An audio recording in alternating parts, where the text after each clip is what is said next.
Whew. Hello, ladies and gents. So, before I really begin and jump into this video's topic, I do just want to go ahead and say that this is really just going to be a quick summary of thoughts. Like, in all honesty, I could probably make this video in a tweet, and I have done that already just weeks ago when this information was way more relevant. But I figured I would get it out in video format since that was the plan, but I was out of town for 2 plus 3 weeks, plus my computer broke and everything else. So I figured for those of you who don't follow me on social media and only know me through YouTube, that I would enlighten you all of my thoughts as well. So today we are going to be talking about the Persona 5 R and Strikers announcements and follow-up news that we've been getting as well. So we've gotten quite a bit, and I don't have everything here in front of me.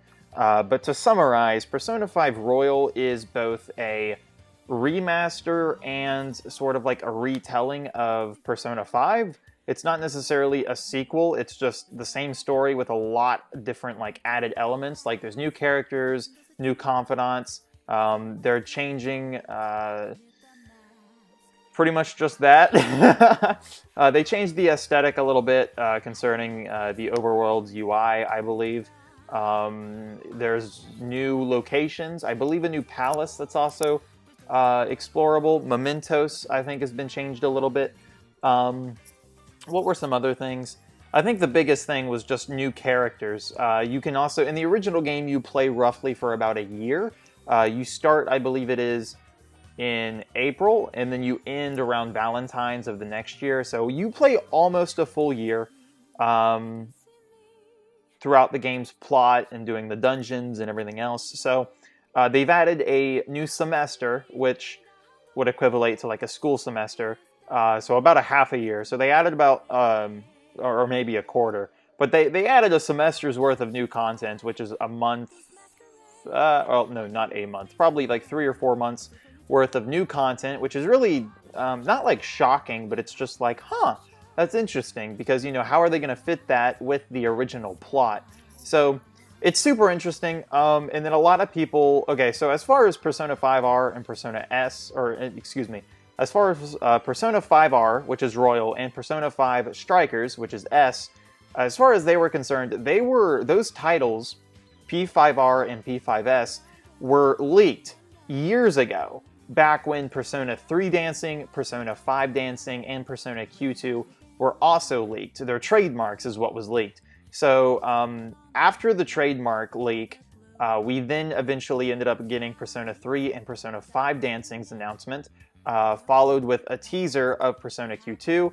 Eventually, Persona Q2 got shown off. It got released at the end of 2018. In November of 2018, it gets released, I believe, in June of 2019 for everywhere else outside of Japan.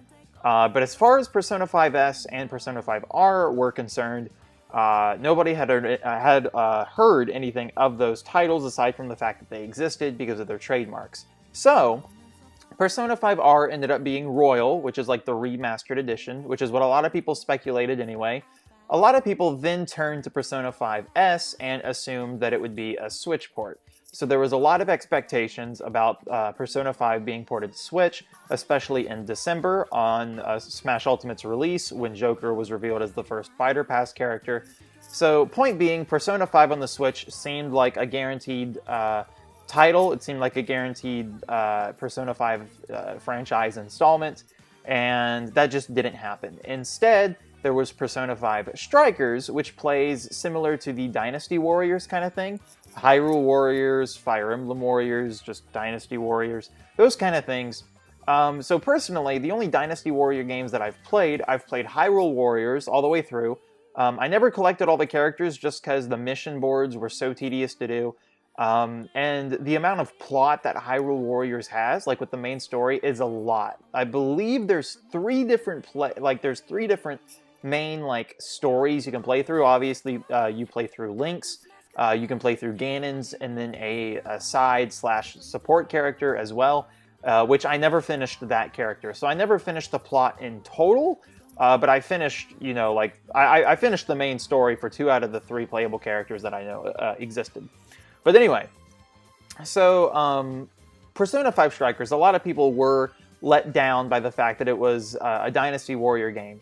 And a lot of the arguments was, oh, well, you know, you don't even have to be, you know, looking at the screen to play a Dynasty Warriors game. You can just press the attack button and run around and kill hundreds of mobs of enemies. And I can tell you that is not true. You really do need to look at the screen at all times when it comes to Dynasty Warrior games. I mean, I assume if you grew up on Dynasty Warriors and you were just that good at it. But a lot of people were saying how turn-based games require absolute strategy.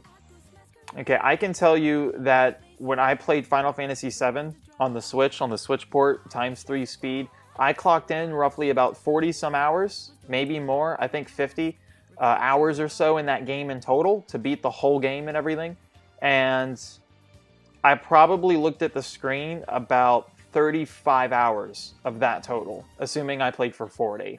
Because like when it comes to turn-based games like FF7, and this is with Pokemon and even Persona 5 as well, if you're not necessarily overpowered, but if the way you build your characters is just that they can run through anything, you can sit there and press A on the controller and not look at the screen. And then just move your character, get into another random encounter, rinse and repeat. When it comes to Dynasty Warriors and just action RPGs in general, in some cases you can take your screen off for a second to check social media, like if you're going through a long combo, if you're looking at a cutscene, etc. In Dynasty Warriors, probably that philosophy or that concept could also be applied. But with how fast Dynasty Warriors is, it's very minimal. So the argument that you don't need brain cells to play a Dynasty Warriors game, I'll agree. You don't need brain cells to beat Dynasty Warrior games, but you do need them to play the game. And same with turn-based games. I mean, you obviously have to know how to build your characters, your Pokemon, your personas, get armor, equipment, accessories, all that jazz. Make sure you have items in stock. There's a lot of strategy that's involved with turn-based RPGs, which is why a lot of people, myself included, really like them. But at the same time, if you just grab all the best equipment in the game, you can just spam A through any and everything. But anyway, I'm getting completely off track. A lot of people didn't like Strikers because it was a Dynasty Warrior looking game.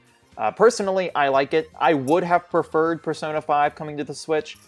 Personally, I told so my friend who's been on the channel before, his name's David, KG Ghost, he was joking around last summer during a little bit after E3 time, and he was completely bombarding me with Jokers in Smash. Like, Joker's gotta be in Smash. Like, it would be so cool if Joker was in Smash, and yada yada yada. Sure enough, that happened.